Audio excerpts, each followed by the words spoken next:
Good afternoon then, ladies and gentlemen. Welcome to today's meeting of the Development Control and Regulatory Board, this day, Thursday the 11th of June.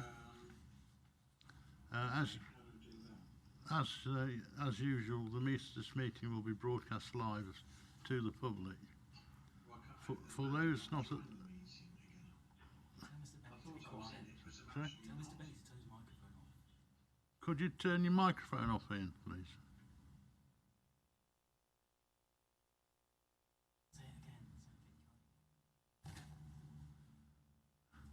Okay.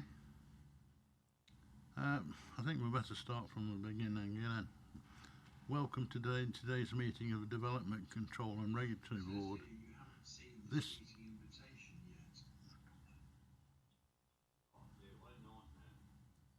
Have you finished?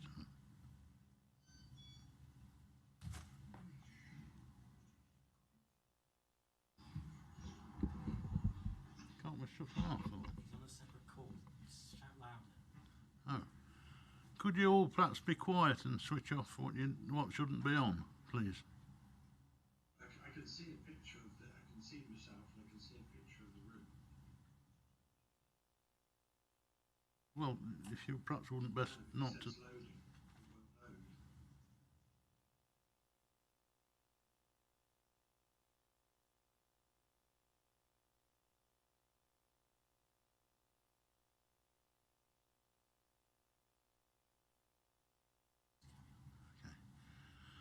Well, I'll start again then.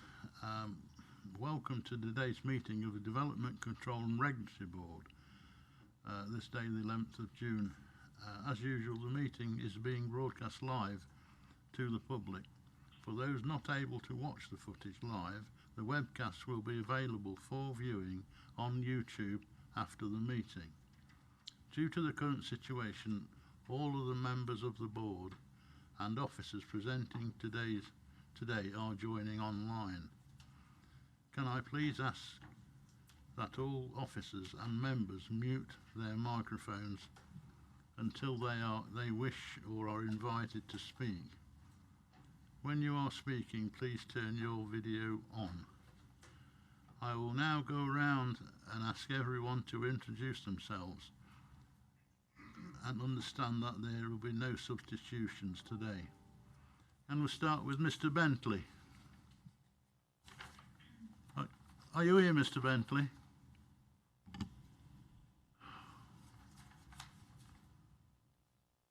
Mr. Bentley? Mr. Charlesworth?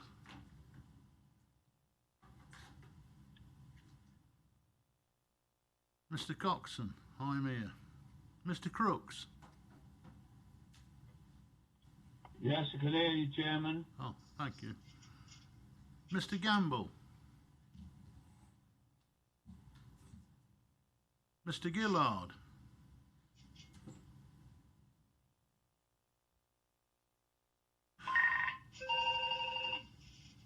Mr. Gillard? Hello? Mr. Harrison? I'm just on a virtual thing with County Hall. I'm on a planning board, don't worry. Mr. Licorice? Hello, Chairman. Oh, thank you. Good afternoon. Thank you, Bill. It's nice to hear from you. Yeah, I think I may maybe have to join the meeting now. Mr. Phillimore? Good afternoon, Chairman. Oh, good I'm afternoon. here, thank you. Mrs. Richards? Mrs. Richards? Mr. Sheehan? I'm here, Chairman. Janice Richards. Can you hear me? I can, Janice. Thank you now. Yeah. Yeah. But Chairman, is it possible that you could speak a little louder?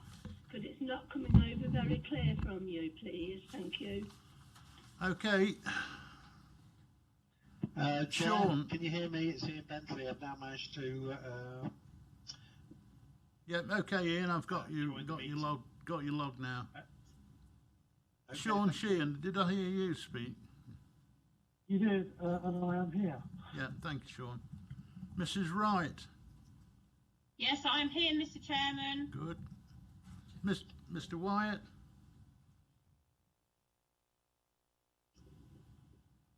Mr. Wyatt.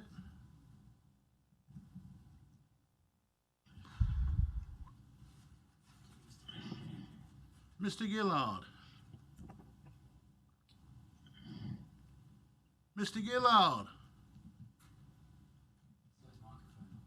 Mr. Charlesworth. Hello, Chair. Michael, is that you? Hello. Yes, Good it afternoon. is. Good afternoon. Good afternoon, John. So, Mr. Gillard. What? Mr. Gillard. Okay, we've got to think as far as we can with members.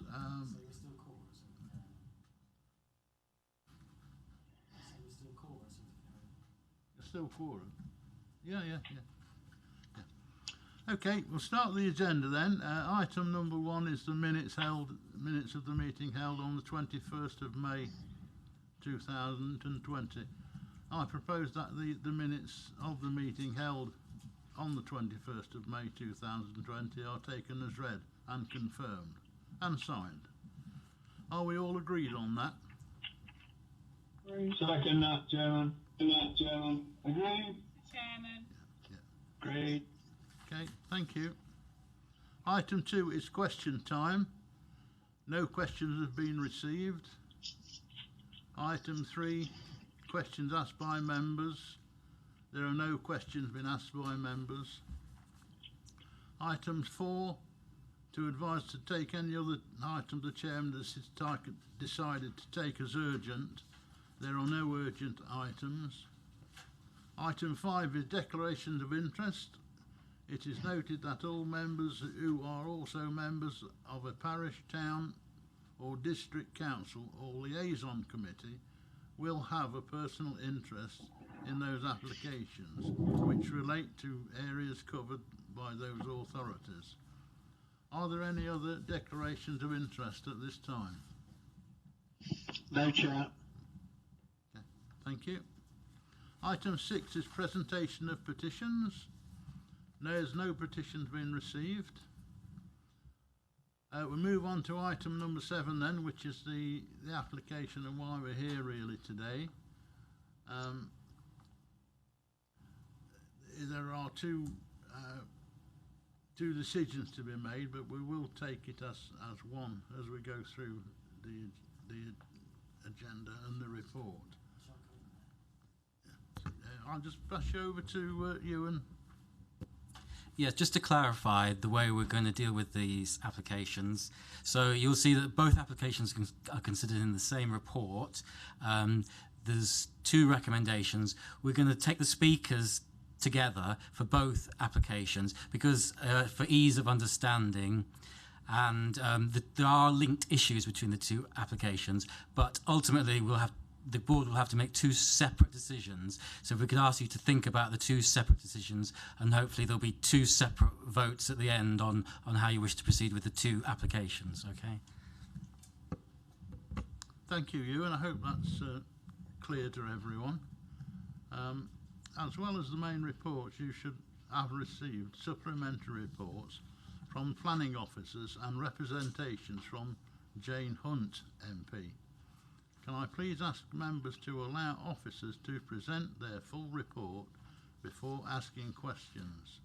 Once officers have finished presenting, I will then open up for questions. To indicate that you have a question, please unmute your microphone and I will call upon you one at a time. To be sure everyone has their say, I will finalise by quickly calling on members asking if you have any further items to add. I'm going to go over now to Amelia Mystery, who's going to present the report. Thank you. Amelia, are you there? Thank you, Chair. Yeah. Thank you, Chair. Can you confirm that you can hear me? I can hear you, yes. Okay, then I will proceed. So item 7 is an application for the variation of condition 10 of planning permission 871467/2 to change product delivery times at the Barrow Works, Pordy Lane, Seagrave by British Gypsum. The site is located 600 metres southeast of the village of Barrow Pond Saw and 800 metres northwest of the village of Sowerby. The site is bound on its southwestern side by the main Sheffield to London railway line. Access to the site can be gained via a private road located off Pordy Lane, which runs between Barrow Pond Saw and the Six Hills junction of the A46. The access road to the site, the plant site, is 2.3 kilometres in length. Two public rights-of-way cross this site access road, and these are Bridleway I4 and footpath I23 as labelled on the diagram on your screen. Safety measures are in place at the crossing points in the form of signage at these areas. The nearest residential properties to the planning application area are around 500 metres away on the southern side of the main railway line, and those which are situated in close proximity to the access road. The nearest property is located approximately 8 metres west from the site's access at the junction with Pordy Lane. In addition to this, several businesses and residential properties are located along Pordy Lane.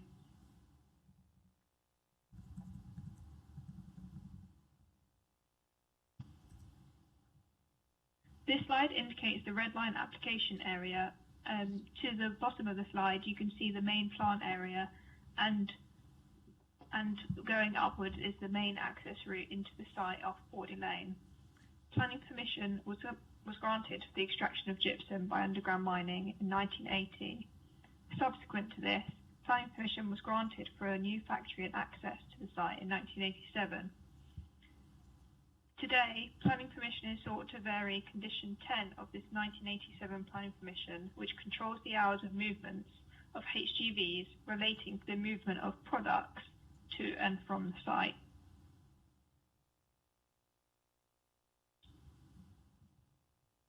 The existing condition 10 stops any HGVs from entering or leaving the site between the hours of 10 p.m.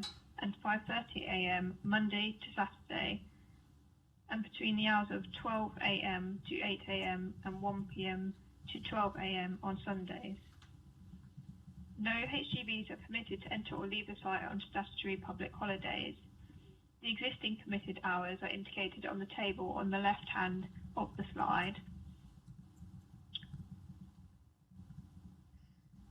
The hours for movements of HGVs which were proposed are as follows, and these are indicated on the table on the right hand side of the slide.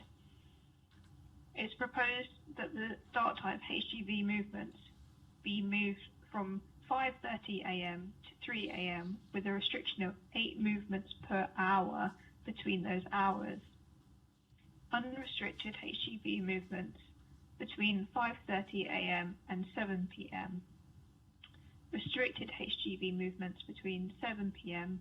and 10 p.m. with a restriction of 10 movements per hour. Additionally, restricted HGV movements between 10 p.m. and 10:30 p.m. with a restriction of 2 movements per hour.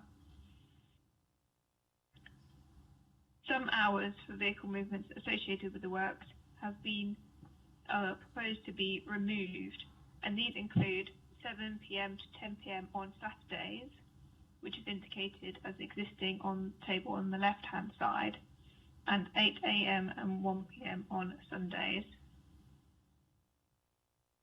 I'd like to draw members' attention to how the proposals have been revised since first proposed, and you can see that the hatched hours are those which have been relinquished from previously proposed in the original application.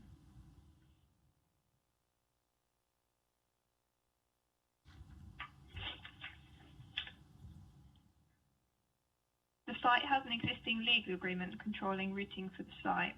all traffic is routed via the Six Hills end of Borley Lane, situated with the A46. This ensures that all HGV movements are made via the strategic road network and avoid passing through residential areas where possible. In addition to this, existing company policy measures around highway safety and the environment would continue to be adopted, including an existing voluntary speed limit of 40 miles per hour for company HGVs travelling along Borley Lane. The speed limit on Borley Lane is 50 miles per hour. The applicant proposes to submit a scheme of speed monitoring to the authority for approval.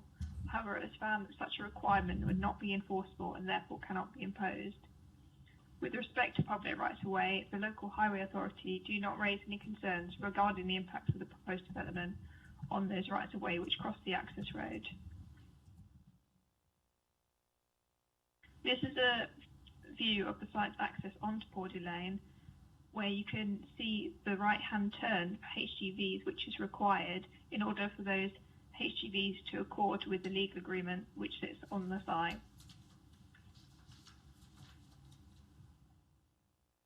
To assist in reducing the effects from noise, it is proposed a 1.8 metre high acoustic fence adjacent to the nearest residential property at the site's access road of Borley Lane. With regards to amenity, Charlmont Borough Council's Environmental Health Department have raised no objection to the proposal, subject to a planning condition requiring the acoustic fence to be constructed prior to commencement of development. Replacement window glazing on residential properties was also proposed by the applicant. However, it was considered that this is not necessary to make the development acceptable. Overall, the proposal's effect on amenity is found to be acceptable. This slide indicates a close-up view of the location of the proposed acoustic fence line, as indicated in red, in relation to the nearest residential property, which is located at the top of, or to the west at the top of the access road at its junction with Borley Lane.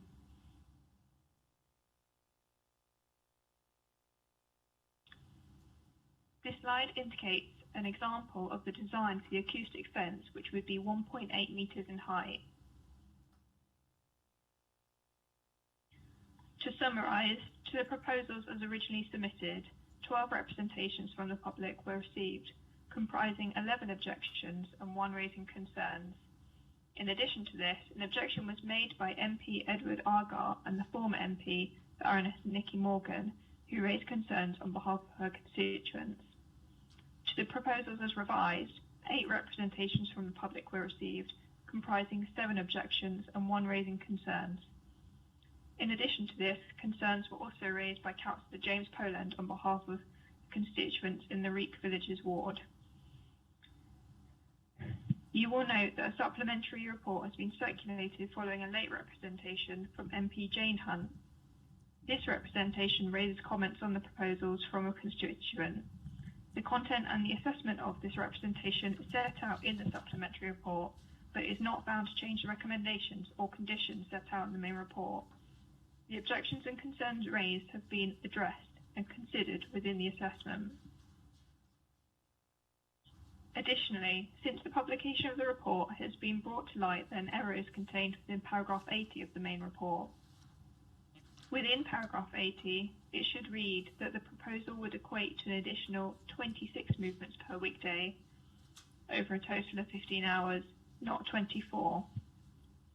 Paragraph 82 goes on to give consideration to the additional HGV movements which would be generated by the proposal, and the local highway authority have confirmed that their assessment of the proposal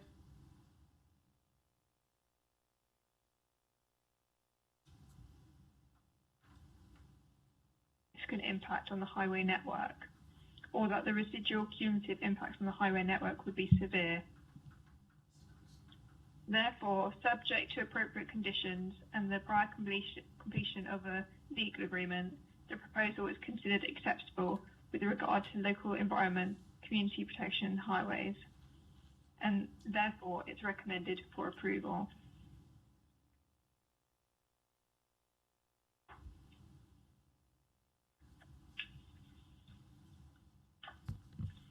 Chair, are we moving straight? Thank you, Amelia. Are we moving straight? You're going on to the next part of the application out? Yes? Yes, thank you, Chair. Yeah, thank you. So, the second proposal is the variation of conditions 8 and 10 of Planning Permission 2001/2001/2 to increase imports of high-grade gypsum and to reduce the permitted hours of importation, also at the Barrow Works site.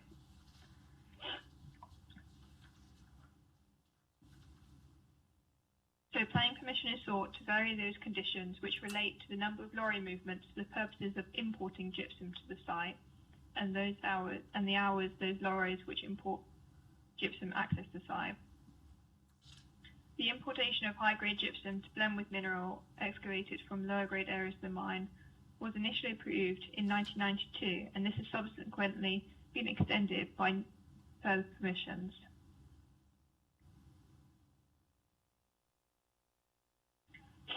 Condition 8 limits the number of lorry movements associated with the importation of gypsum to the site to 24 for any working day, and this is indicated on the table on the left-hand side of the slide.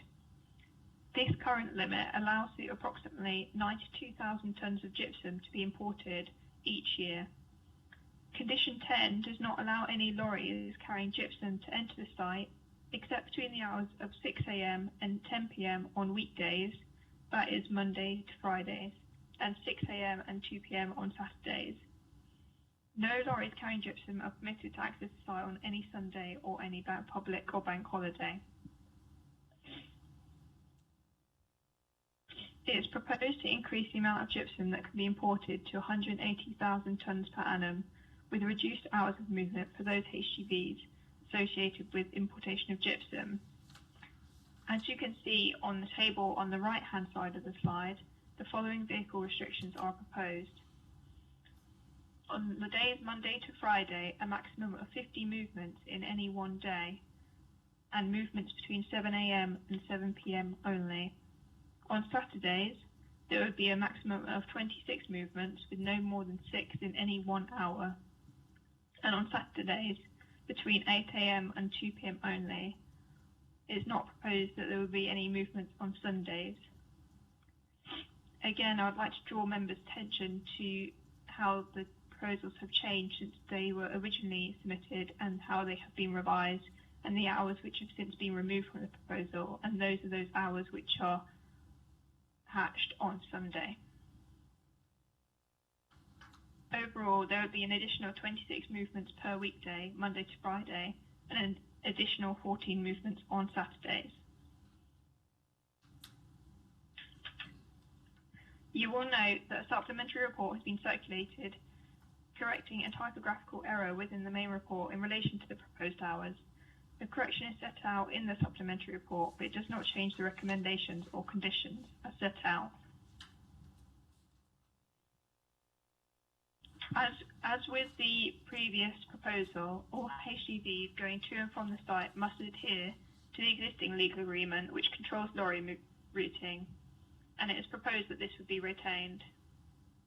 Transport and noise assessments were submitted in support of the application, and no objections have been raised by the local highway authority or Charlton Borough Council's environmental health team. With respect to the public rights of way, the highway authority do not raise any concerns regarding the impacts of the proposed development. To summarise, to the proposals as originally submitted, 12 representations from the public were received. These comprised 11 objections and 1 raising concerns. In addition to this, an objection was made by MP Edward Argar on behalf of his constituents. To the proposal as revised, 8 representations from the public were received, comprising 7 objections and 1 raising concerns. In addition to this, concerns were also raised by Councillor James Poland on behalf of his constituents. The objections and concerns raised have been addressed and considered within the assessment. To conclude, subject to appropriate conditions and the completion of a legal agreement, the proposal is considered acceptable, and consequently, it is recommended that the proposal is approved.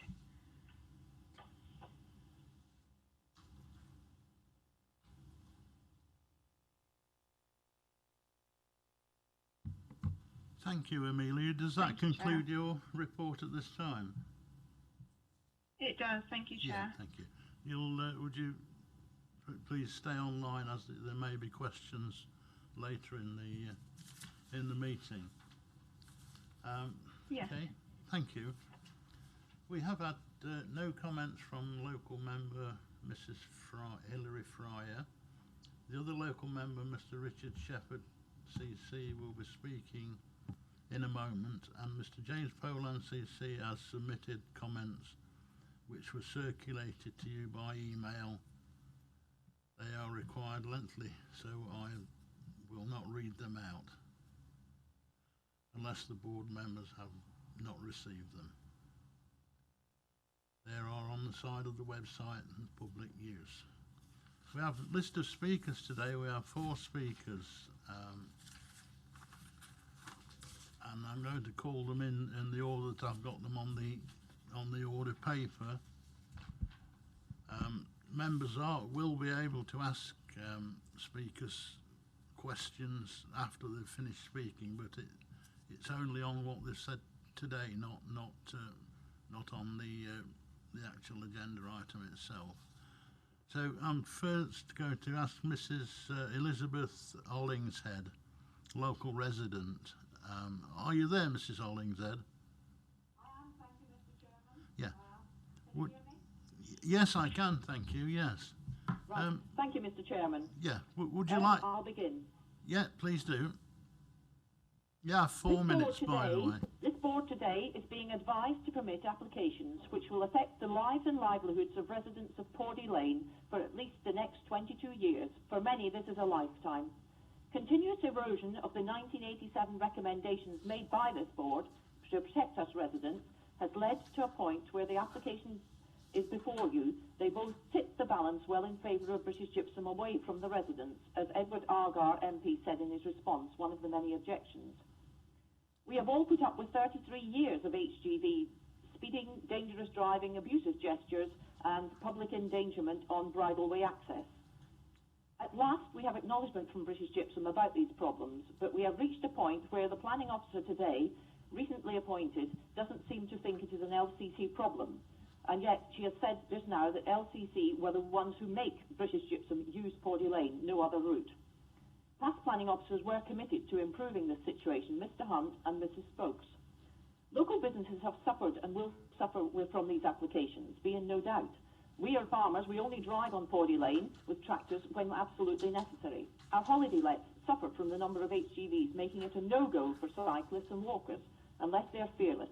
Great countryside in Leicestershire, shame about the frightening HGVs, has been remarked by some guests. The application to import 180,000 tonnes per annum from the Newark mine should be refused until Condition 4, put down in 2001/2, has been put in place. It was a legal requirement to provide speed cameras. If you feel that this is not the case, then we should for 18 years this has not been fulfilled, a condition of the planning application. No mention is made in this application also about where the gypsum will come from after 2027. But it was in 2001/2, it was said it would be from overseas by British Gypsum. That was a possibility from overseas. This would not be acceptable for road transport or be an environmentally sound policy. If you are minded to permit this after that has been put in place to Condition 4, then it should only be temporary till 2027 when Newark mine ceases. Nothing has been said in the report, and I think that's a very important part. The other application to change the production HGV timings to begin at 3 a.m. is a life changer for us all if you permit today, and especially those residents in nearby First Cottage, which is only 15 metres away, and the barn, which is also 8 metres away. It will be a living nightmare, as those from First Cottage have said. Far-reaching effects will follow in terms of mental health and human health not being taken into consideration. Sleep deprivation, anxiety and depression are already issues because of this prolonged nature of this application, and there will be much worse to come. The closest sufferer also suffers vibration when the lorries go past. You deserve to know that you are making life-changing decisions today based on safe data, well-checked and thoroughly scrutinised. The surveys in this application were far from it. They used data, made assumptions and conclusions which were not safe. Traffic survey was carried out during July fortnight, not your average week. Traffic survey to indicate HGV speeds used a small point from the mine entrance to Poddy Crossroads to make an assumption about the whole length of Poddy Lane. The surveyor said Poddy Lane was in good repair. Leicestershire County Council spent 5 weeks repairing it. Ecology surveys were incomplete and sound surveys were only carried out over weekends when it is the relevant weekdays that everyone is complaining about. We all deserve to have decisions made about using data and conclusions you can trust and rely on. Unsafe data could change our lives. Scrutiny has not been thorough, assumptions have been unfortunate, and they have certainly not been correct. As a scientist, this is unacceptable, and indeed, Thank you, Mrs. Hollingshead. Your time is up. Should be thrown out. British Gypsum's ability thank to you, actually Mrs. monitor Hollingshead.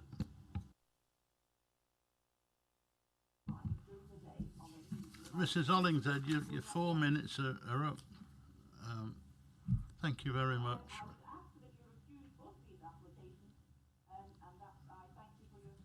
Yeah, thank you, Mrs. Hollingshead.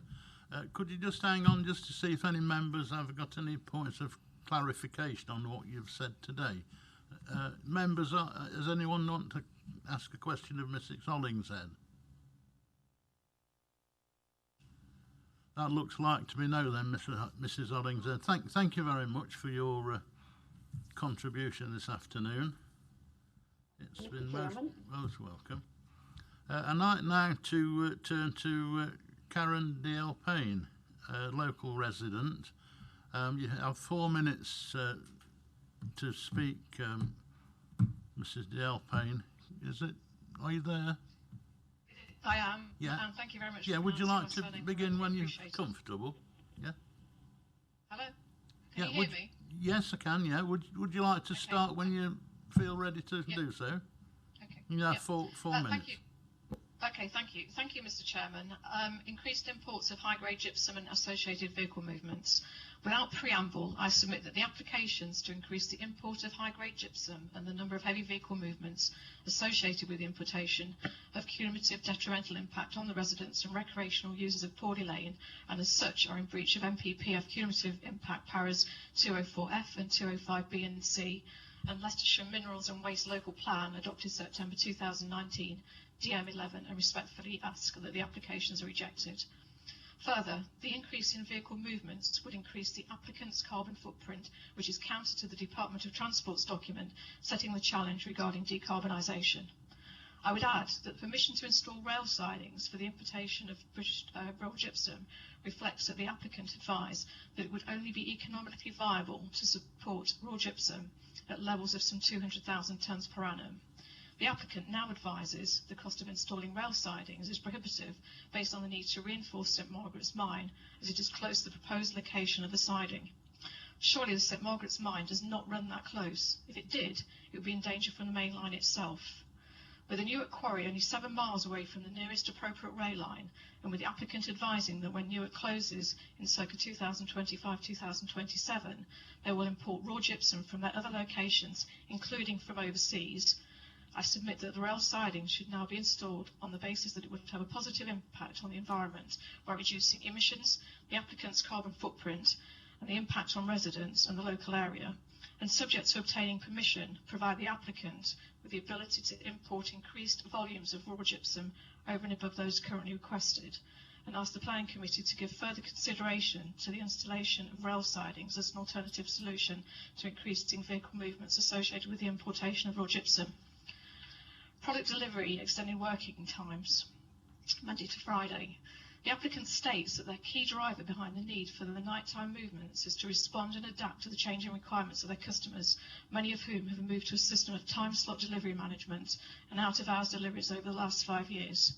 As a former member of the Institute of Logistics and having worked with construction, manufacturing and distribution companies for over 30 years, the applicant's statement is very much at odds with the practice of these sectors who have operated time slot delivery management and out-of-hours deliveries for very many years. Further, the applicant advises in their supplementary statement that the main focused geographical areas for deliveries are London, Birmingham and Manchester, and the distances, travel times are relatively short, 120 miles, 60 miles and 120 miles. Rather than support their application, the information the applicant has provided clearly indicates that nighttime heavy vehicle movements are not required, and that if correct transport management planning was undertaken, vehicle layups could be avoided. And I respectfully ask that the application to extend the working times for product deliveries is rejected on the basis that the need has not been proven and that the impact is in breach of the MPPF policy. Condition 4, installation of speed cameras. The application advised that the installation of speed cameras was initially not viable based on a cost circa £1 million. In their latest application, that the installation of speed cameras is not viable due to the lack of electricity supply. Sample costs for the installation and ongoing maintenance of speed cameras were provided in my response, Appendix B, reflecting costs nowhere near £1 million. Further, there are dwellings at both proposed locations. Connecting speed cameras to the existing electricity supply is a straightforward task. It is readily acknowledged by the applicant there is an issue with speeding vehicles entering and leaving the site, and is evidenced by the details supplied. As a result, I submit it is now time to implement a formal deterrent in the form of the installation of average speed cameras. It is clear from Mr Hunt, LCD's previous planning officer's recommendation that resulted in Condition 4 that the Planning Committee accepted his interpretation of MPPF policy, agreeing that there was a cumulative impact. Thank you, Mrs DL Payne. Your time is up. Well, thank you very much for your time. Yeah, thank you, Mr. DL Payne. Would you just remain there? I'm just going to ask members if they want to ask any questions on points of clarification on what you've said. Members, any questions from us?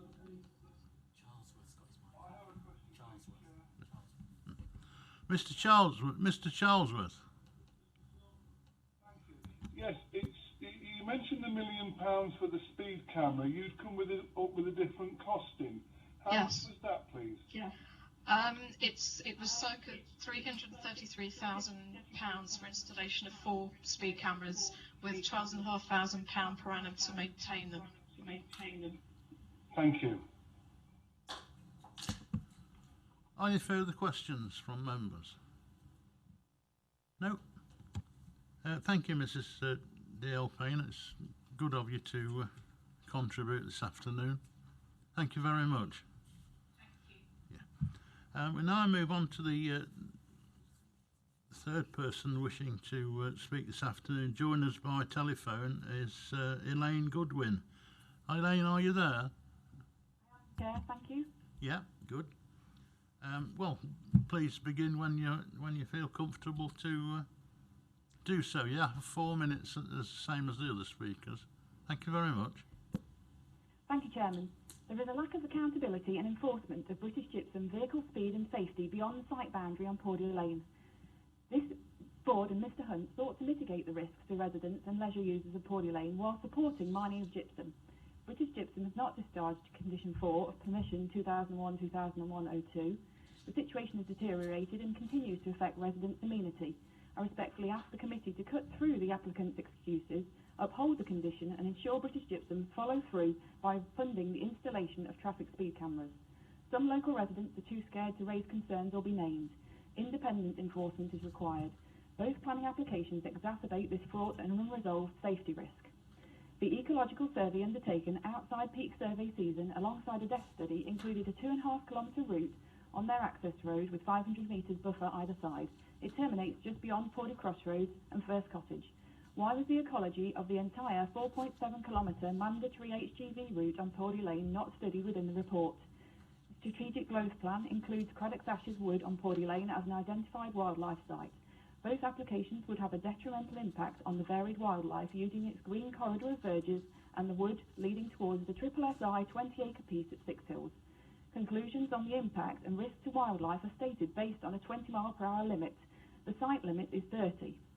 The Statement of Further Information, February 2020, quotes the conclusion but inserts 40 miles per hour. This makes it appear the whole of Pordy Lane has been surveyed. The ecology conclusions were made on the access road area at 20 miles per hour. This flawed and incomplete report was presented to the County Council ecologists. I respectfully request they be provided with a complete ecological impact survey for both proposals covering Pordy Lane, preferably in survey season. Both applications will be detrimental to the amenity of residents of Pordy Lane, increasing noise beyond levels already causing issues for some residents. Patch repairs to Pordy Lane road surface took place between the initial application and revised proposals.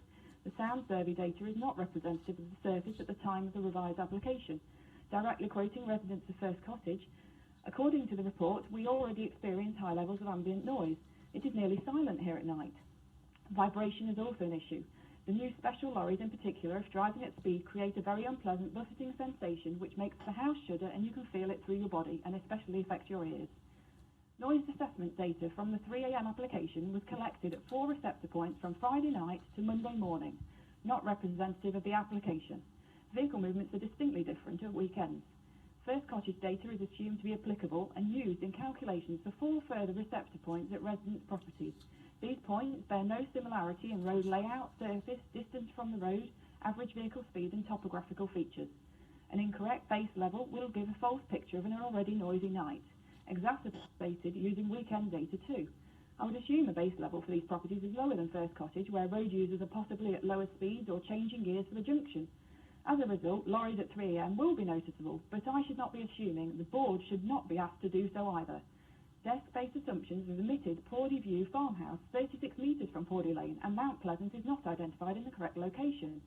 To suggest additional HGV movements are not expected to have an adverse noise impact when proposing to commence at 3 a.m. is difficult to believe, more so in light of the weekend data collection and sweeping assumptions.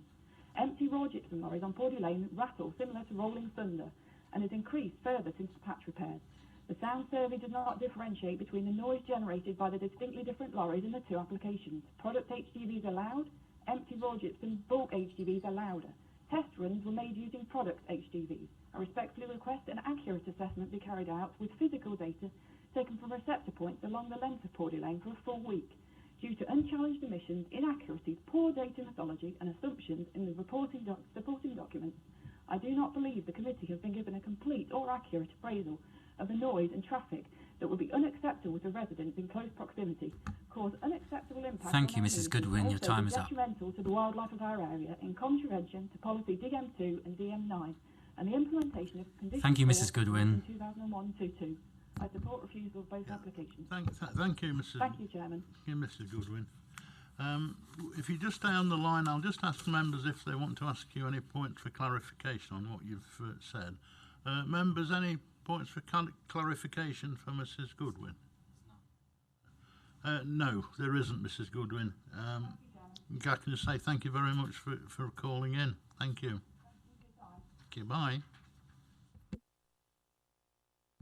Next speaker is Jennifer Saunders. I just need to note with the committee that in noting Ms. Saunders attends and speaks as an applicant's representative, members are reminded that while she was formally employed by LCC as a planning officer, she left in 2017, and in their considerations of the report and applications, the focus must be on planning issues identified by LCC planning officer author. Miss Saunders, are you there? I am. Can you hear me? Yeah, I can. If you'd like to start when, put your case when you're ready, please. You have 5 minutes. I will do. 5 minutes. Good afternoon, Chair and members of the committee. Barrow Works has been home to an established mine and plaster manufacturing plant since 1992. It plays a nationally important role in the supply of plaster to the UK construction industry, producing up to 30 million bags of plaster each year. The plant and mine are an important local employer, with over 230 full-time skilled and contract workers, many living in close proximity to the site. In relation to the first application and the introduction of a small number of nighttime vehicle movements, the key objective behind this is the need to adapt to the changing requirements of our customers. Many have moved to a time slot and out-of-hours delivery management system over the last 7 years since the London Olympics, due to the safety and operational benefits it provides them. COVID-19 social distancing requirements have led to a further increase in the demand for this over the last 5 weeks since production restarted. The current planning restrictions create a number of problems for the company and do not support a sustainable transport operation. The main problems are having to increasingly rely on subcontractors and their depots to meet the out-of-hours delivery slots, which only increases and moves the environmental impact. Drivers are also spending additional time out on the roads and parked in lay-bys. For example, an 8 a.m. delivery slot in Brighton, the driver would ideally leave Barrow at 3 a.m. to make this slot. Instead, the driver has to unnecessarily leave the night before and either travel to a subcontractor's depot and instead leave that at 3 a.m. or find a legal and safe place to park and spend the night away from home in the truck.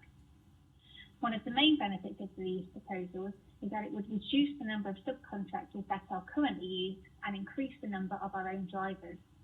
More full-time directly employed drivers mean that they become fully aware of the local sensitivities, particularly relating to speed and designated local routes. Other major advantages are the use of new high specification, low emission HGVs that we demonstrated at the public consultation event, and the increased number that can be subject to speed checks by telematics. The noise assessment has found that the impact of nighttime movements would be either none or minor for all properties. This is due to the properties being set back sufficient distances from Porty Lane, existing noise levels, and noise mitigation measures being proposed. We have carried out a thorough public consultation and worked closely with local residents to listen to their concerns and revise our proposals to take these concerns into account. Firstly, the proposal now relates only to those hours and number of vehicles that are the minimum to overcome the problems encountered by the existing committed time. Secondly, the biggest gain for local residents is the removal of the Saturday evening and Sunday morning time slots. There will no longer be any permitted HGV movements on Sundays. Thirdly, noise mitigation measures have been proposed in the form of an acoustic fence for the barn, along with replacement glazing for residents at the barn and 3 properties at the Porty Lane crossroads if the existing glazing is not found to be adequate. In terms of the second application, to increase the amount of high-grade gypsum that is brought into the site, this is needed to ensure that as mining operations progress eastwards towards lower quality areas of the mine, we continue to have the right quality of gypsum necessary to make faster. Increasing the amount of high-grade gypsum would only result in an average of 4 additional HGV movements per hour, i.e. 2 in, 2 out. This application also proposes a number of benefits to local residents, as early morning and evening vehicle movement times that are currently permitted are proposed to be removed. It is understood that the Porty Lane crossroads are a cause of concern for local residents. As such, we have agreed with the Highways Authority to fund the increase in the size of junction signage and include yellow backing boards to forewarn drivers of the presence of the crossroad junction. All HGVs will continue to travel at the company's voluntary 40-mile-an-hour speed limit along Porty Lane, compared to the national speed limit for HGVs of 50 miles per hour. Checking of tachographs using the telematics system will continue to take place to demonstrate compliance with this voluntary speed limit. Additionally, we have offered to have independent speed checks along Porty Lane carried out. Both planning applications have been recommended for approval by your planning officers, and no objections have been received from Chelmsford Council's Planning and Environmental Health Team, the Highways Authority, and the Council's Ecology and Landscape Advisors. The proposals are considered to be acceptable and on balance provide amenity and highway safety benefits for local residents and a more sustainable transport operation that meets the needs of the UK construction economy and should be approved in line with the presumption in favour of sustainable development and the officer's recommendation. Thank you. Thank you very much, Ms Saunders. If you'd just like to remain, I've got a couple of people that wanted to ask points of clarification. Mr Crooks, you wanted to ask a question. Thank you, Chairman. Can you hear me? I can indeed, yes. Please carry on, Bill. Lovely, thank you very much. 2 quick questions, if I may. The applicants said that they would volunteer to do speed checks. According to some of the objectors, it sounds like when they do these checks, they tend to do them at weekends. If you look at the charts for the amount of lorries that are going to be going at weekends, it's making it better to test it then. So to me, that doesn't seem to be a realistic check. And the other question was the boundary, the barrier fence, sound barrier fence for the barn. What sort of improvement does that make? Because it looks like a garden fence to me. Thank you. Would you just pick up on those 2 points, please, Miss Saunders? Yeah, so in terms of the voluntary speed checks, so we have in the past and we will do in the future employ an independent company to carry out those speed checks, and we can have those done without the drivers knowing during the daytime and also weekend, even at the night time if necessary. And in terms of the acoustic fence, it wouldn't be a standard garden fence. It would have acoustic properties, and that reduces the noise levels. So there's calculations that have been done in a noise assessment to demonstrate that it reduces the noise levels by a couple of decibels. Okay, you okay with that, Bill? Thank you. Yeah. Sean Sheehan, you wanted to ask a question.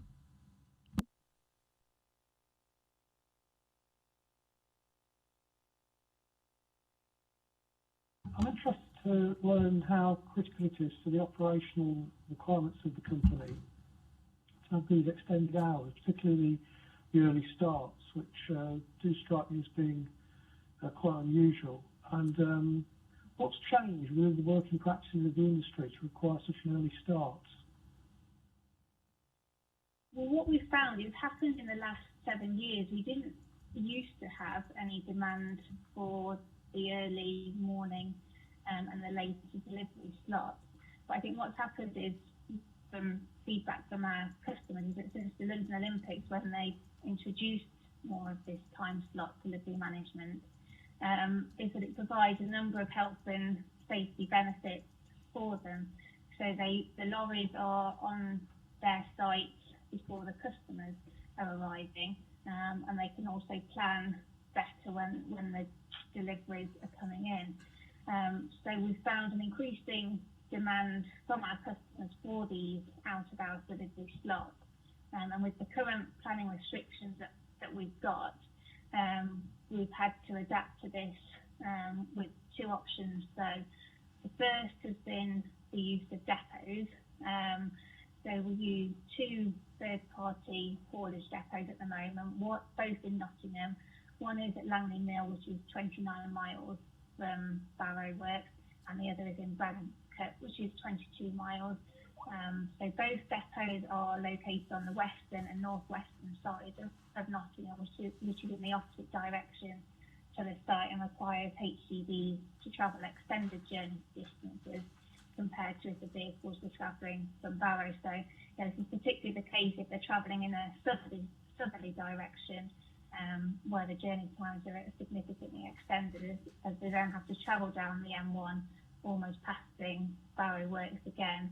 The second, what we've had to do to put in place is, so we'll send, if we've got an early morning delivery slot, we'll send the driver out from Barrow before 10 p.m.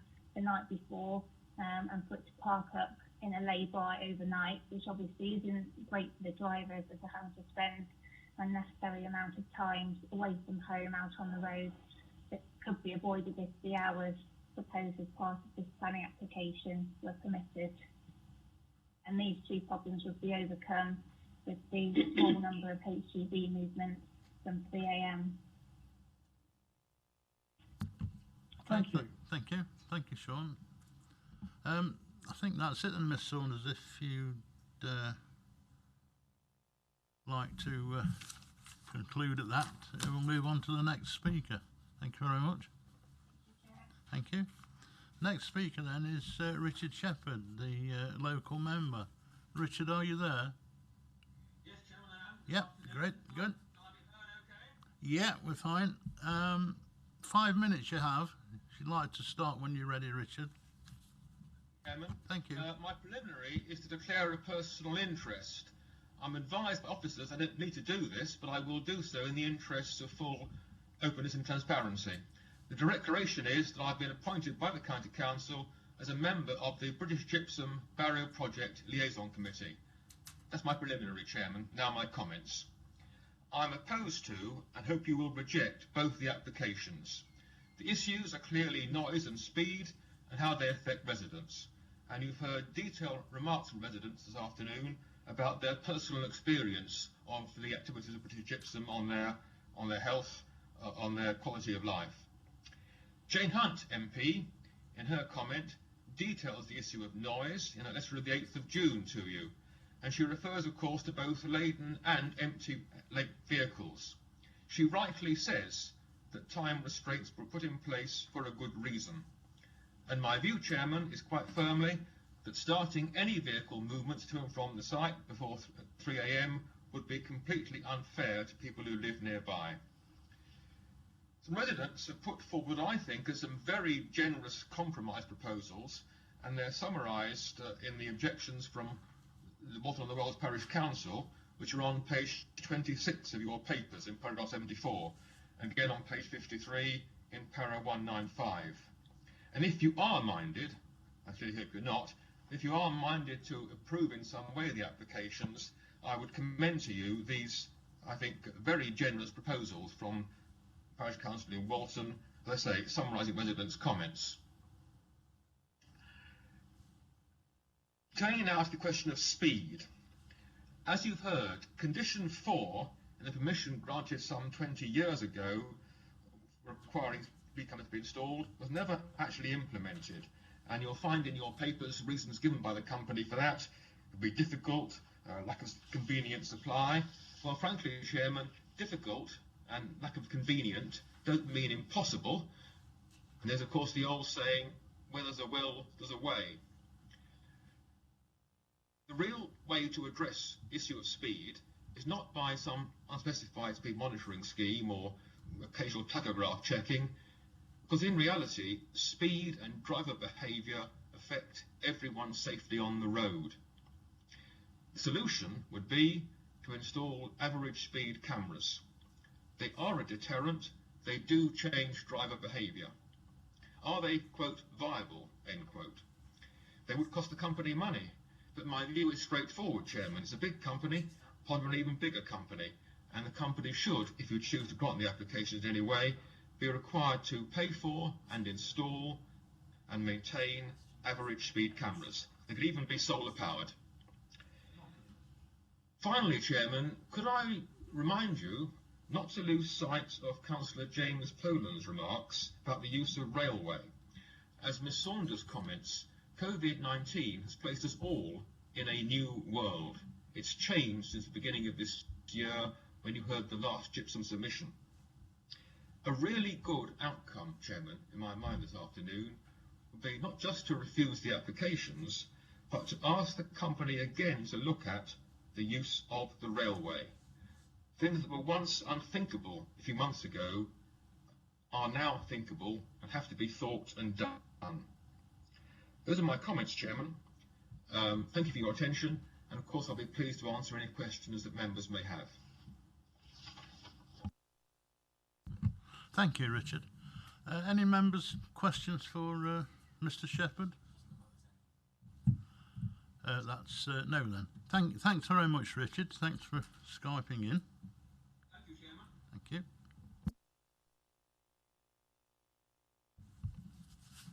Right, I'll come back to Amelia. Amelia, are you still about? Hello, Amelia? Yeah. Would you like to comment on anything that's been said this afternoon to sort of wind up? No, I mean, if we could proceed to any questions that members may have. Chairman, hi. It's Nick Thomas here, Head of Planning. Is it okay if I just say a few things, if that's all right? Please do, Nick. Yes, carry on. Thank you. Yeah. So just, I suppose, in summary, obviously this has been a contentious application, and fully understand and respect the comments that we've heard today, and also the representations that we've seen within the report. But this hasn't been an easy application to consider. And you'll have seen and heard from Amelia and from the report that this has been considered over a period of time since the application was submitted, with a view to seeking to overcome and address the genuine concerns that's been raised by residents. And that's resulted into a number of compromises, which you've seen from the tables that have been produced in terms of the frequency of vehicles, but also relinquishing some of the hours, the hours where the vehicles could be transferred. Now, there's been a number of comments raised about noise in particular, but also the breach of speed limits by the vehicles using the access road, and that's obviously a concern. But we've also heard that the applicants have taken this seriously, and there is voluntary ways of them monitoring and keep track of that. And also, the speed that these vehicles take place is less than what the national speed limit is, which obviously is helpful. But I recognise that that's not enforceable by the public authority, and that is clearly something that we need to take into consideration. Our view on that is that it's a civil matter. The enforcement of speed on the public highway is no different to any other vehicle. There are speed control measures in that respect, and it's difficult for us in the circumstances, therefore, to require and insist that cameras be put in place. That there is a duty upon us to, when we consider these types of applications, to balance the economic benefits and the need and the requirements of a business such as this in order to function effectively, and also to consider and balance that against the needs of residents and the impacts. And we take into account professional advice. We've got comprehensive information submitted as part of this application, and that's been considered by environmental health officers at Charnwood Borough Council. So it's been carefully scrutinised, and we now believe that the recommendation to approve is the right one. It strikes the right balance of protecting residents' amenity and also the needs of the business. And I think also, just to add, that the acoustic fence has been obviously also a late compromise, that it does have an impact in terms of the noise. It's been recognised that noise next to that closest residential property is a concern, but I think the fence will provide adequate amenity during those additional hours, those additional times where the background levels are the quietest. So that's all I want to say, really. I mean, yeah, there's a number of officers on the line. We're happy to answer questions, but yeah, this is a difficult application, but I think we're now at a position where we think we can, professionally recommend that permission be granted. Thank you, Chairman. Thank you, Nick. I've got a list of people who want to ask questions. Mr. Phillimore, you're first in line.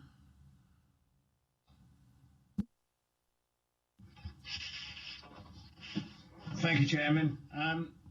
They're not really questions. They're more to do with observations on the papers in front of us. And, quite clearly, as Nick's just highlighted, this is contentious, and noise is clearly an issue. So I would just draw members' attention to the 8 movements per hour. That's 1 every 7.5 minutes on average.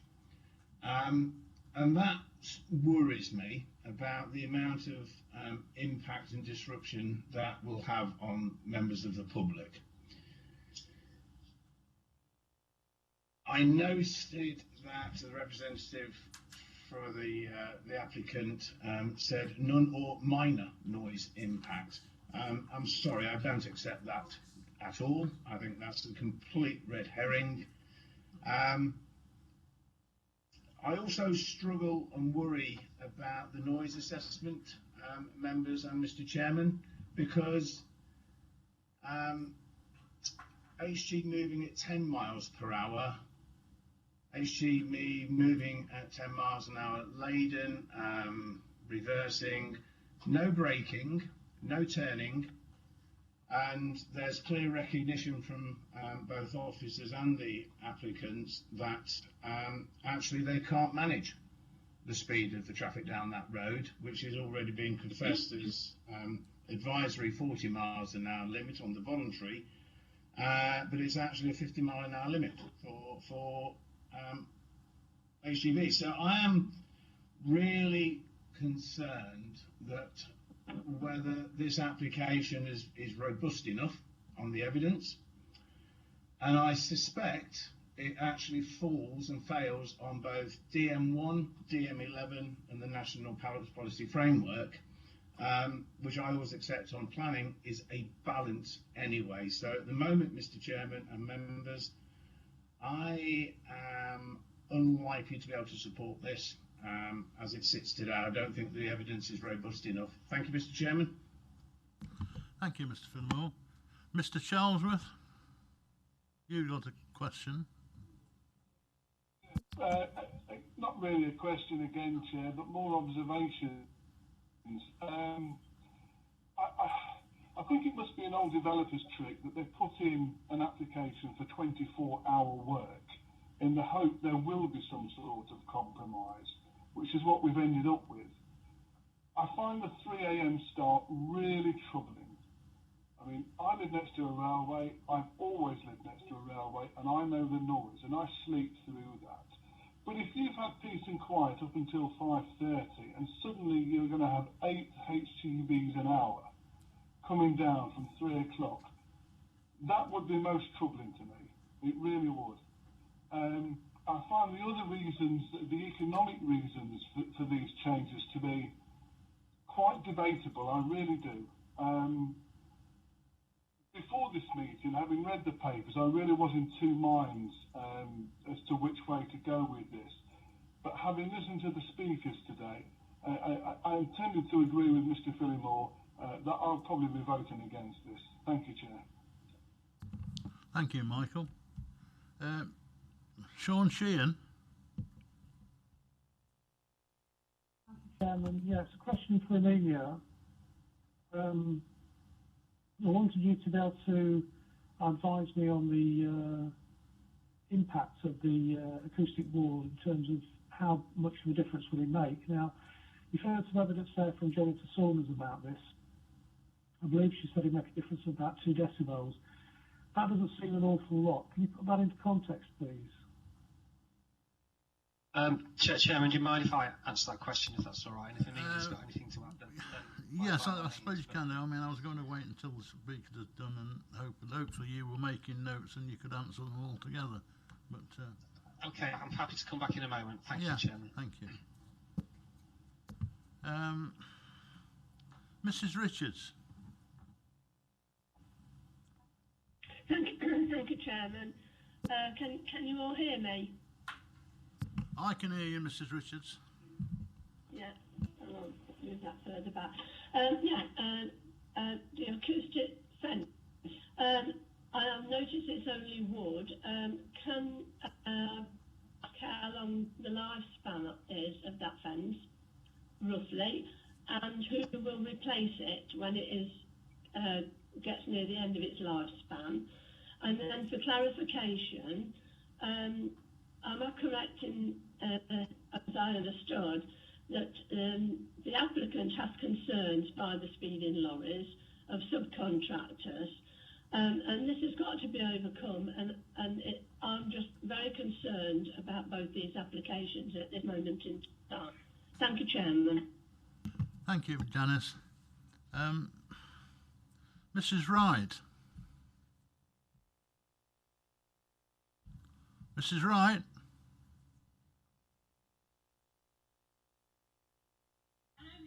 Sorry, I lost you then. Oh, I thought you were making a cup of tea. I'm here now. I do have several questions. I'll go ahead. I'm struggling on one to understand how an increase of the tonnage being imported from 92 to 180 can be catered for in the overall additional movements of the 26 per week, as stated on point 147 and page 48. And my question is, does this mean that the capacity of the lorries will also increase to accommodate that capacity of tonnage? That's question one. On the noise measurement, we're not actually told how this is calculated or worked out on the number of movements. Was it cumulative impact? And listening to the first speaker who said the sound surveys were at the weekend, I can't believe that the combination or the cumulative impact of the movements was taken into account. Thirdly, on the mitigations, I feel that they don't really go far enough? I know there's a fence, but what about the double glazing? I mean, during the summer months, if you have a window open, how does that work out? The other question is, are the WHO guidelines a material consideration, and what weight is allocated to them in regards of the NPPF guidelines in combination with regards to the adverse social impact that's stated within those guidelines? I've nearly finished. Just to point out that on the conditions on page 65.6 and page 66.7e, they do state differently. I think the times are reversed. On the Saturday Times, they state between 1900 to 5:30, and then they compare further down to 5:30 to 1900, which would have quite an impact.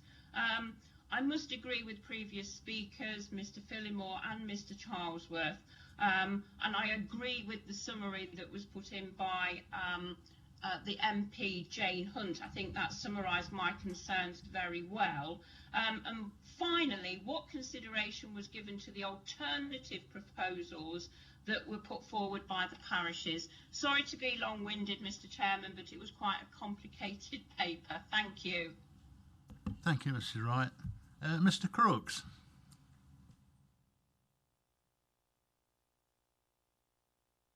Mr. Crooks. Oh, hey there. Hello, Chairman. Hello. Yeah. To me, I don't want to ask questions. I just want to make a comment, if that's okay. Yeah. It seems like the company is getting double the allowance of traffic movements without any costs or improvements to residents. There are a few proposals from the company which they're offering to try and help, but unfortunately the county are saying A, there is no need, or B, it's not enforceable. The improvements to the junction on the Powdy Lane, basically it's cutting back vegetation, and according to the report it's not in their ownership to do, so that's a non-starter. And better road signs are, peanuts. Acoustic fencing, which I'm advised would reduce the noise by 2%, and I know this question's just been asked, but 2% of what? It doesn't seem a lot to me, that doesn't, and as Janice said, who replaces it in 10 years' time, because it only looks like a garden fence when it rots. A lot of objectors have said speed cameras would help, and I can understand them saying that, especially when the checks that they've been doing for us have been carried out at weekends. And if they're using their own people that they've employed, then in most times they're going to come down favourably for them. It should be done by the county council or somebody like that that's completely independent. If these applications go through, it seems to me, looking at the figures and the tables, residents will get 4.5 hours apiece during the nights. Chairman, I'm sorry, but I can't support this one at all. Thank you. Thank you, Mr. Crooks. Can I come back to Amelia or Nick then to pick up on those points that's been made by the speakers? Thank you, Chairman. Yeah, Nick here. I'll happily pick up some of those questions, and then if colleagues have got Amelia and also Oliver and Meek on the line who may want to contribute. Thank you, members, for the questions. I understand the concerns being raised, and the early start is obviously at a time when background noise levels are higher.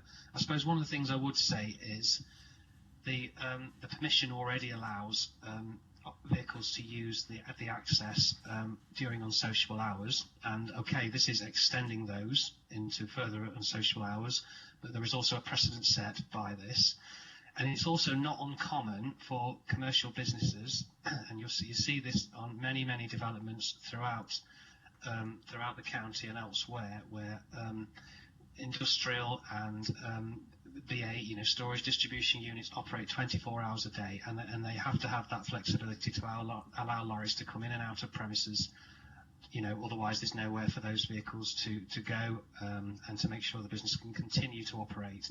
It's quite standard practice. Now, what's being proposed here is a relatively modest increase compared to what you do see on some other types of premises. So in terms of context, that this isn't significantly worse than either what's operating at the moment or what operates in many other areas, and vehicles do drive past residential properties or through town centres.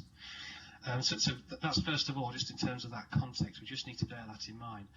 And I suppose leading on to that, if these planning applications are refused, then we've got a situation where our professional advice is, from a noise point of view and a highway safety point of view, that planning permission should be granted. And so we'd have a situation where, if the applicant went to an appeal, we'd have to somehow be able to defend on a technical ground why these applications are unacceptable.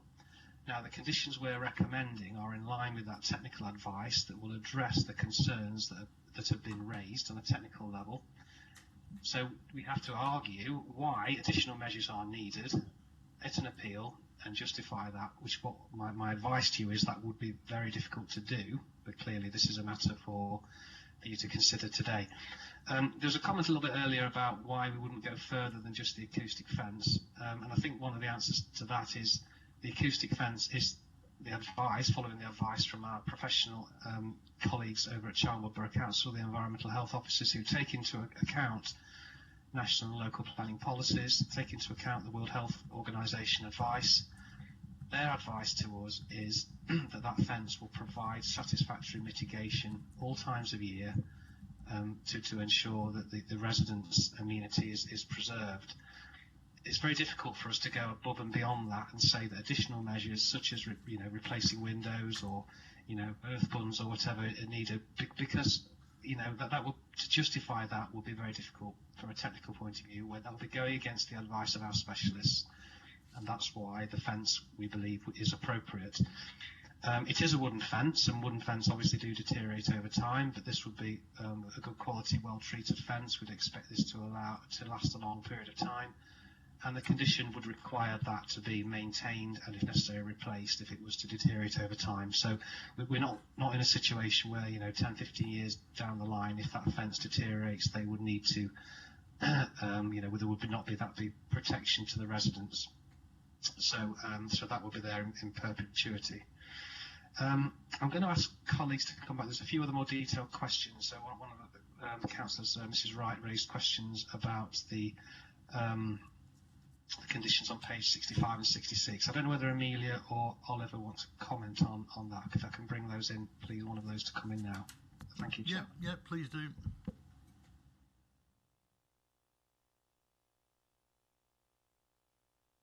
Hello, Chair. I am available to answer questions.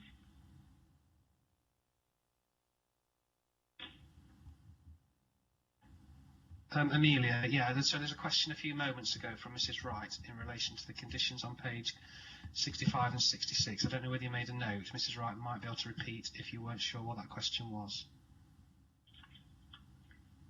Yes, Councillor Wright, if you're able to repeat or just clarify your query with regards to pages 65 and 66. Yes, if you look at it sort of superimposes, it puts the hours on a Saturday from 1900 to 5:30, it quotes in one part of it, but then 5:30 to 1900 on another part of it. Surely that should be consistent. So you're on page 65.6 and page 66.7E.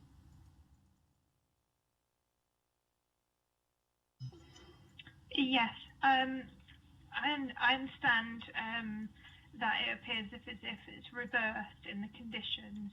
The way the conditions have been written is first to set out the hours for all HGVs that would enter and leave the site, and that's both relating to products and gypsum. And then condition 7 goes in further to place restrictions on those HGVs related to product movements, because the applicant has proposed that hourly breakdown, so it's just about wording that, so wording the conditions so that that breakdown is included. So the reason it's reversed is because condition 6 is setting out when lorries cannot enter or leave the site, and then condition 7 goes on to talk about the hours which they are permitted to enter or leave the site and the restrictions that are placed upon them within those hours. Okay, thank you.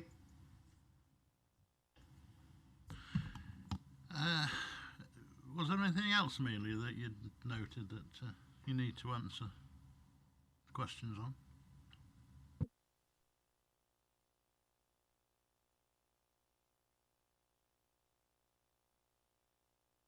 Sean Sheehan had a question that he would like to ask. Yes, Amelia. I was just looking for some quantification of the effectiveness of the acoustic wall. There was some evidence given by Jennifer Saunders suggesting it would be a 2 decibel difference. It didn't seem an awful lot of an improvement. I just wonder if you have any thoughts on that. If I could come in, Chairman, yes. Sorry, I meant to answer that question, and yeah, I just forgot to answer it. Sorry about that. Yeah, so the situation with the fence is that the background noise levels without the fence will be 74 decibels, and the intention is that the fence would reduce the decibels from between 2 and 6 decibels. And if you work on the basis that a 10 decibel increase is doubling the noise levels, although the 2 to 6 decibels level is relatively modest in numbers, it's actually quite a substantial decrease. Now, the actual impact would depend upon exactly where it's positioned in relation to either the property or the road itself. And so we would want to agree that detail with the applicant to make sure that it had the maximum impact, the maximum effect to reduce those levels. Does that answer your question, Mr. Sheehan? So a 2 to 6 decibel reduction of 74 decibel noise would make it between 68 and 72 decibels. Is that what you used? Exactly, Yeah, okay. yes. Thank you. Okay. Mrs. Wright, had you got a further question? I did ask other questions, yes. I asked a question about the capacity of the lorries and were they planning to increase the size of the lorries because of the tonnage that was being proposed. The noise measurement, I asked the question about, was the cumulative impact of the extra journeys taken into account other than the idling and everything else, and I don't think it could have been if it wasn't in operation or at the weekend. And the other question was, are the WHO guidelines a material consideration, and what weight is allocated in regards to the MPPF guidelines or in combination? Okay, Nick or Amelia, have you picked those up, and could you answer Mrs. Wright, please? Thank you, Chair. Yes, so your first query with regards to the capacity of the lorries is not proposed to increase the size of the HGVs which access the site. So I assume that the capacity will be met by those additional movements which are proposed. With regards to your second query, Councillor Wright, please are you able to just clarify the query? I think so. The noise measurement I'm concerned about is that we're not actually told how it was calculated, and as the officer has also said, that this is technical information that we are relying on to make a decision today. I am struggling to find out how that was calculated, how it was worked out, and whether it took into account the cumulative impact of the extra journeys that would take place. I understand that they measured the idling, the vibration and everything else, but did they take into effect the accumulation of the movement of the traffic? So that was that one, and the other one was the guidelines and the material consideration. Chairman, if I can just come in there. I mean, that's obviously a very technical question, and it's something we rely upon the advice from our colleagues at Charnwood Borough Council, who are experts in this area, as a layperson, I'm not a noise expert, I would have assumed that they would take into account the cumulative impact. But without having that conversation with our experts at Charnwood Borough Council, it's difficult to be absolutely categorical. But what we do know is they've looked at this, they would have factored in those matters in terms of their assessment, whether it did or did not consider the cumulative impact, and reached their conclusions that the application is acceptable. Now, the only way we could get to that is to have a detailed conversation with our colleagues, and that would require a deferral of the planning applications. My advice to you is we have the recommendation from our experts at Charnwood, which tells us that based upon the knowledge and the methodology and the way this has been calculated in the application, that is sufficient for them to make that judgment that it wouldn't cause a level of harm that would justify a refusal. But as this is so important, I would have thought that information would have been contained in the report. It's okay, I will leave that there because... Okay, and just my final question, please. So that this was around the weight to give to the MPPF guidelines, if I remember rightly, is that right? With the WHO guidelines as a material consideration. Yes, absolutely. So again, we take advice from Charnwood Borough Council as the environmental health experts, that they have to take into account the WHO guidelines when they make their judgments. That is a material consideration, and they do that as a matter of course. So that would have been factored in. Thank you, Mr. Chairman. Thank you, Mrs. Wright. I've got a couple more people that's already spoken that wants to ask another question. Mrs. Richards.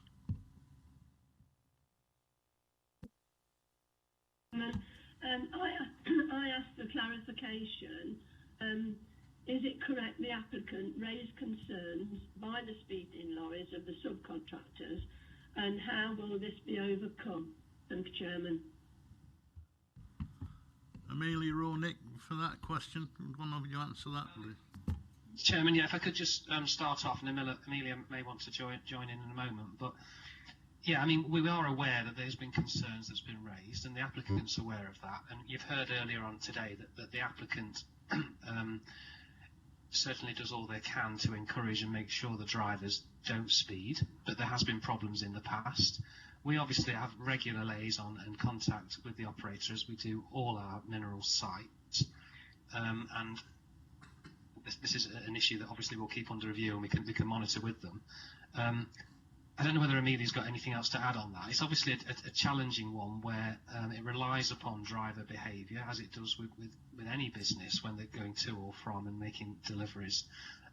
We do what we can to work with the applicant and to make sure that the drivers behave reasonably and in a way that's sensibly for the reasons of safety as well as noise. But it's very difficult to sort of ensure that in that type of situation. Amelia, do you think you can add just in terms of any conversations you've had with the applicant about this? Thank you, Nick. Yes, well, we do have a regular liaison committee meeting that obviously Mr. Shepherd attends as well, in which we discuss these issues, and that's sort of the channel in which the speeding matters are generally addressed, as well as existing complaint handling procedures and the voluntary speed measures that are put in place by the company and their environmental procedures in terms of check-in tachographs of the HGVs. But it's obviously difficult in that this is something that we do not control through planning because the speeding and behaviour of the drivers along Bordy Lane is a civil matter. Chairman, can I come back in, please? I still haven't got an answer of how this would be overcome. So if I can't have an answer how they're going to overcome it, then that's going to be very difficult to not go against this planning application. Thank you, Chairman, if I may, I mean, it's an absolutely valid point from Mrs. Richards. I completely understand the point you're making. The difficulty is how do you control speeding vehicles from any development? This could be anything from a housing development, an employment development. There are controls on the road. The Highway Authority have powers to control speeding vehicles. On a private road, that's clearly not something subject to the normal enforcement powers. But we do have these informal arrangements through the liaison committee where we can pick up these issues, and we do pick up these issues. There is a responsibility on the applicant to make sure they comply. They have to work hand in hand with the local planning authority and with local residents. Otherwise, then there's obviously lots of concerns and problems and complaints. It doesn't allow them to operate as they would want to do. There is no reason to suggest that the applicant wouldn't do that. They have a very good record, my understanding, my discussions I've had with them of complying and addressing concerns that have been raised, and that is the most appropriate way to do that. We can't apply conditions or legal agreements to force them because it's not enforceable. You've heard from Amelia a moment ago that we were then into issues that are not controllable through the planning process.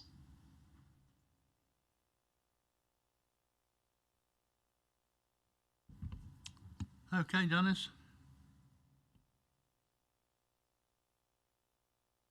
I'm not happy, obviously, with the answer, because there's got to be a way, for safety reasons, to overcome them problems. Thank you, Chairman. Yeah. Thank you, Janice. Mr. Phillimore, you're the last person I've got on my list up to now. Okay, thank you, Chairman. There was a point raised earlier by the officer about other logistics sites operating 24/7. I have to say that's not relevant at all. Planning applications are judged on their own merits and their own merits alone. That is the only thing we're here to consider today, is the applications in front of us. Although I understand what your point was, it's not relevant to this application. What seems to be the issue is very much about the health and welfare of our residents, and this seems to come around and be heavily involved in the noise issue. So I'm going to ask a very specific question which you may or may not be able to answer. dB is effectively a logarithmic curve, as you will know. If I was to put a noise monitoring sensor on that junction at 3:05 a.m. today, what would the ambient noise level be? Because whatever the forecast noise is going to be with the logistics movements from 3 a.m., that's the important point. It's not what is it, it's what's the change in noise level. So it's a very specific question as to what is the ambient background noise level at 3:10 in the morning as of any weekday, don't worry about Saturdays, any weekday, compared to what the desktop survey says it will become with that increase in traffic. So I don't know whether the officers are able to answer that very specific question, but I would like to know the answer if possible. Thank you, Chairman. Nick or Amelia, are you able to give an answer to that question? Chairman, I don't know whether Anthony might want to give an answer. We're straying into areas that are very technical, and I don't know whether, as the solicitor, Anthony might want to just comment on this. Well, we can ask him. Thank you, Chairman, and good afternoon, members. You've raised a very interesting set of questions, members, I would say, but I think Nick is right to just ask me to come in here and remind you of the need to just keep with regard to general planning issues and not stray too much into the what I would call overtly technical questions that I would say have been adequately dealt with in the report in terms of the planning issues that arise. Now, this is clearly quite a contentious application, and the questions being asked now are beginning to border on going into too much detail that's perhaps beyond the capability and responsibility of planning officers to deal with. So I know Nick will want to come back and just deal generally with the noise points with regard to what you've said, Mr. Philibor and other members, but I would remind members that you do need to focus on planning issues. Thank you, Chairman. Thank you, Mr. Cross. Nick? If I just may, yeah, no, thank you for that, Anthony, and no, I'd concur with that view. The purpose of this meeting and the consideration of this report is that we as officers present to you a balanced judgment on whether or not we believe that recommendation can be to grant planning permission today, and that takes into account of some very specialist and technical advice in a range of matters: highway safety, noise, pollution, a range of factors that you see on all these applications. And quite often these applications are quite complex, and a lot of work goes on behind the scenes to analyse and scrutinise the data that the application contains, and if necessary get modifications and amendments to make sure we propose the best mitigation that we think is possible and reasonable, taking into account the policy framework in which we're operating. That's what's happened in terms of this application. We're not in a position at a meeting like this to answer a very technical question on decibel levels at certain points. That's a matter that will need to be scrutinised and addressed with our colleagues across the Charnwood Borough Council and Environmental Health. And while I would love to give you an answer to that type of technical question, I will be acting beyond my remit. I'm not an environmental health officer or a noise specialist, and I would not want to misadvise you. Thank you, Nick. I'm going to tend in towards looking for propositions now on part 1 and part 2 of item 7, but I'd just like Mr. Cross to come in and summarise what we're doing. Mr. Cross, please. Thank you, Chairman. Well, members have got the recommendations before you with regard to this report. There are 2 applications that require decisions. So I remind you that in terms of decision making in planning terms, you need to have planning reasons. As I sense, the mood of the meeting possibly is that the recommendations as they're currently put before you may not command wholesale agreement throughout the committee. In that case, it's incumbent on me to just remind members that if there's a feeling that these applications should be refused, then it will be necessary for someone to move in each case that the application be refused, and with some planning reasons with regard to justifying that. I also need to say that a couple of members very honestly have been in touch to indicate that they may have missed parts of the meeting. Now that's understandable given the technical issues that arise when we're doing this type of virtual meeting. The view that we would take if this was a meeting where we were here at County Hall would be that nipping out for a few moments would be quite acceptable, because you wouldn't be missing too much.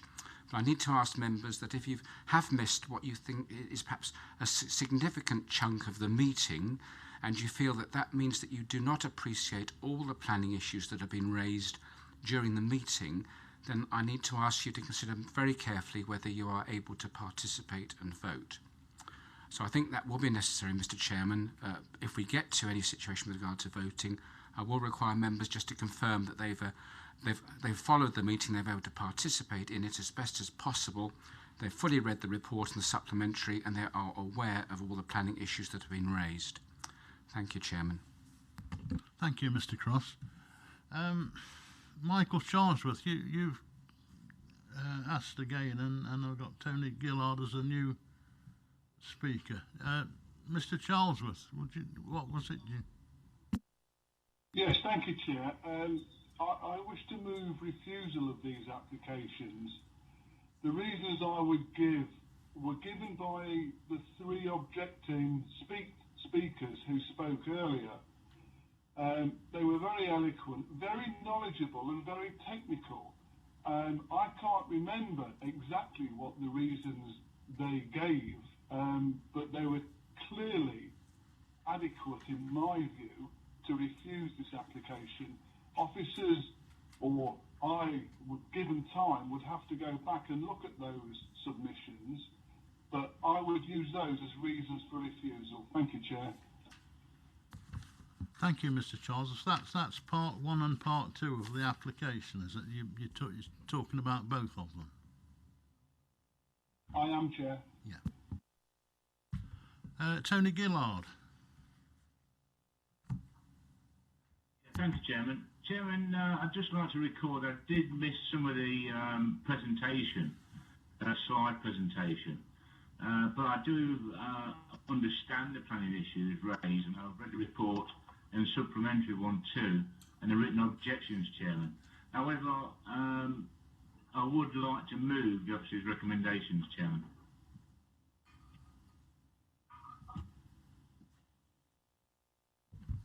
Well, that leaves us one. Here. I too have missed some of the meeting, approximately 25 minutes, and I've been advised it's probably borderline. I was at the beginning of the meeting, obviously, but then lost out in the early parts of the meeting.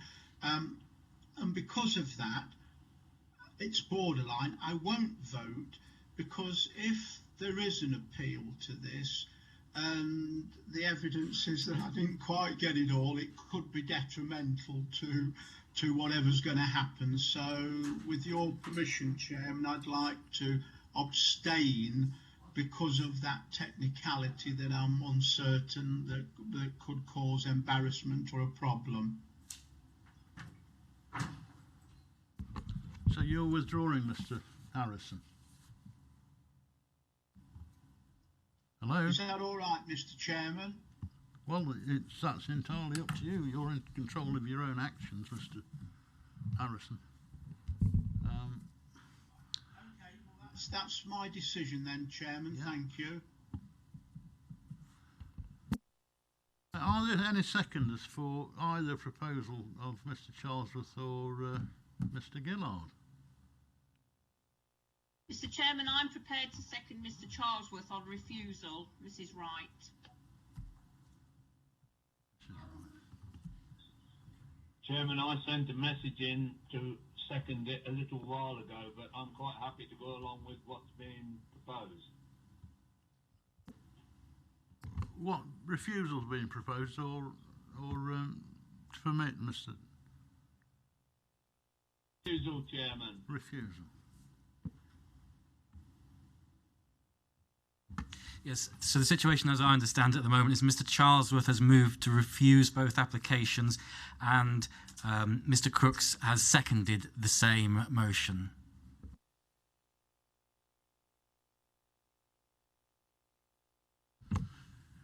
Okay, we'll move to a vote then. What I'm going to do is read the names out as we did last. Can I just interrupt?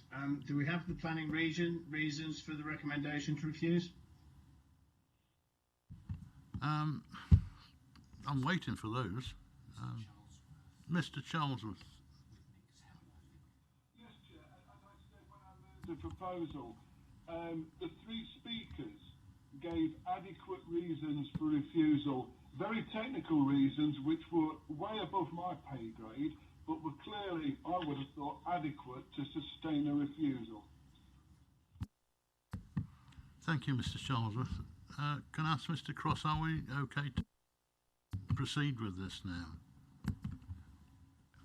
Chairman, I would say that what Mr. Charlesworth is summarising is effectively something along the lines of, and Nick will help me out here because my battery on my laptop's just gone flat. We are talking about detrimental to amenity reasons based on highway reasons in connection with noise and speed of vehicles arising from the proposals if approved. So that's a very crude summary, and I don't know, Nick, whether you would want to just embellish that at all or whether that's the key issue. Thank you, Chairman. Chairman, thank you for that. I mean, I think we'd need something more specific to know exactly what the reasons are for refusal. If this application is refused, we're looking at potentially an appeal. It could go to public inquiry. And we need to explain what specifically the reasons are for refusal, what the concerns are in relation to the various matters that the speakers raised earlier. So So, for instance, there's obviously a concern there about highway safety. We need to know exactly what is the concern about highway safety that this application's being refused on. Where does it conflict with policy? I've heard lots of concerns today about noise, and I've heard concerns about speed cameras, but I've not heard specific concerns about what the highway safety reasons would be. Similarly, in terms of noise, we've talked about various matters to do with noise, and we've set out why the technical experts believe it's okay and what mitigation factors. So what specifically in relation to noise are we concerned about that the mitigation matters aren't going to address? Similarly, in terms of amenity, that's a similar thing to noise. Are there wider issues to do with amenity? You know, we need some specific reasons in order to be able to defend this if we go to appeal. Can I make a suggestion? Yes, please do. Well, it was stated that the noise would be, even with the acoustic fence, between 68 and 72 decibels. So let's call that an average of 70 decibels. Looking up on the internet as to what that equates to, it's about the same as travelling in a car at 60 miles an hour, normal television or radio noise, or a vacuum cleaner or a washing machine. So you've got to think about something like that suddenly getting up to 70 decibels or thereabouts in the middle of the night when you're asleep. Would it wake somebody up? Probably so. Yes. Yes, of course it would.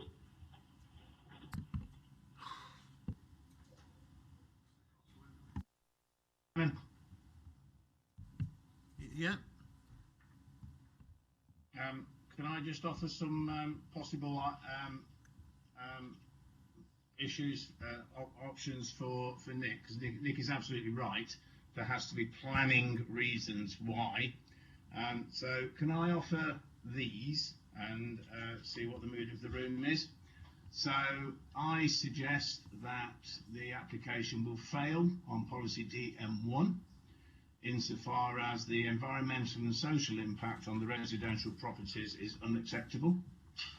I suspect it will fail on DM11, which is the cumulative impact on the residential amenity of the residential properties in that area is unacceptable. And in relation to the application number 2, the second application, if my calculation is correct, that is a 108% increase in traffic volumes. So collectively, I do not consider that in addressing the National Planning Policy Framework, yes, there is an economic objective to the application, no question about that whatsoever. However, 8B and 8C, I believe, will fail because of the social objective, which is required to support the current and future needs and support communities' health, social and cultural well-being, and an environmental objective, minimising waste and pollution and mitigating, adapting to climate change, including moving to a low-carbon economy, which the application does not demonstrate. Does that help? Mr. Cross. Yeah, Chairman, I'm grateful to Mr. Phillimore. I think that's a fair surmise of the planning issues that arise, and obviously if that now goes forward in terms of is approved, there's probably enough officers to deal with it, but I would remind members what Nick has said to you a few moments ago about the issues that now arise in terms of if this did go to an appeal. That's not in any way, shape or form to say to members that you shouldn't make a decision if you're minded to do a refusal, but you do need to be aware that the matter would then, if it was appealed by the applicant, need to be tested, and clearly there are some issues of concern, but Nick's been very clear with you from a professional planning officer point of view, his view that we might struggle with those reasons. Thank you, Chairman. One extra bit into my summation, please. Yeah, okay. Okay, so it relates to application number 1. and it's the request to extend hours to 3 a.m. in the morning. An average of 8 movements per hour is 1 every 7.5 minutes on average, which I again consider would fail against public amenity. It's unacceptable impact on public amenity. Thank you, Mr. Chairman.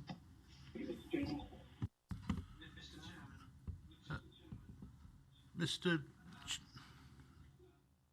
Charlesworth and Mr. Crooks, are you willing to accept Mr. Phillimore's? Yeah. Mr. Crooks? Yeah.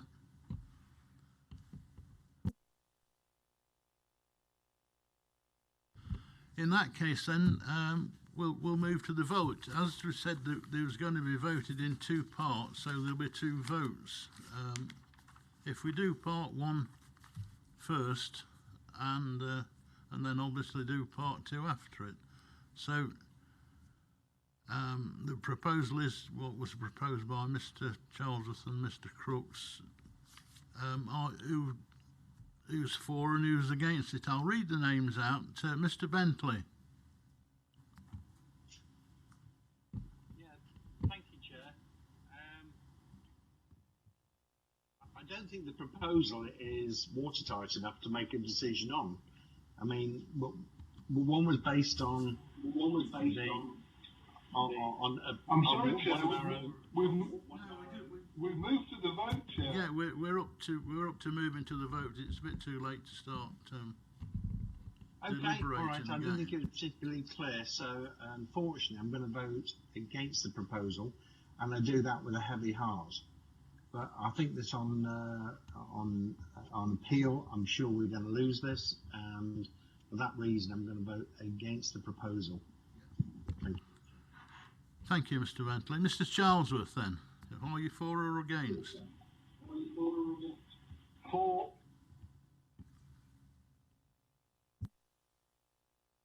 Mr. Charlesworth, are you for or against your proposal? For, Chair. Thank you. Mr. Coxon, I'm against. Mr. Crooks? For. Mr. Gamble? No. Mr. Gillard?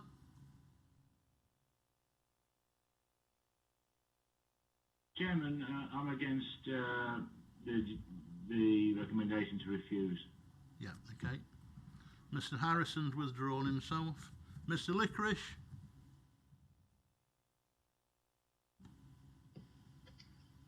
Mr. Licorice?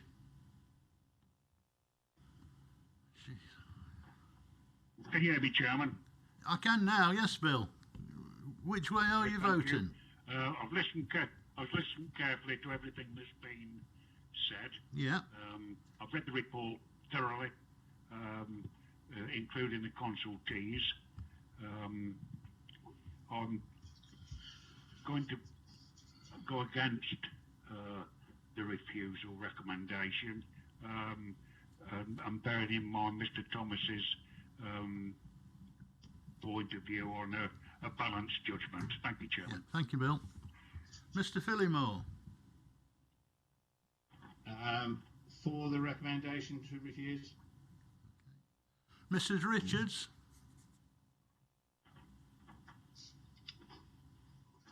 I haven't had enough of the questions answered to satisfy me, so I were against it. I will support Mr. Charlesworth. She's for then. Yeah, that's 4 then, Mrs. Richards. Yeah, 4. Yeah. Mr. Sheehan? 4.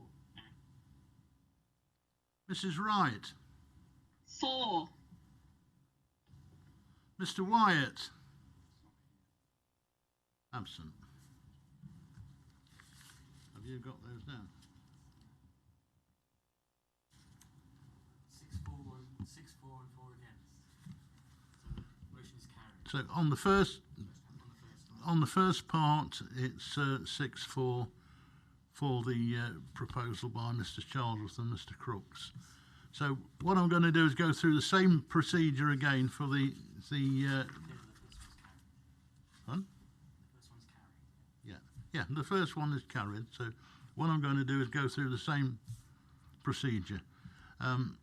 Mr. Bentley, are you for or against the second part of this? Against. Against. Mr. Charlesworth?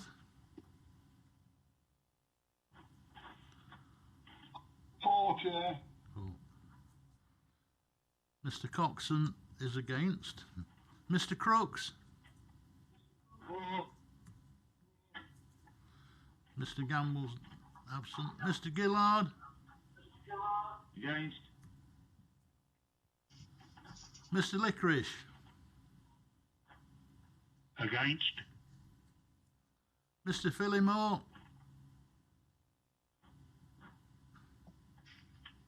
For the recommendation to refuse. Mrs. Richards?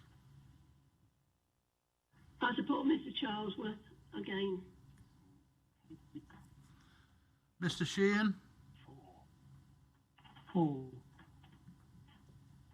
Mrs. Wright? For.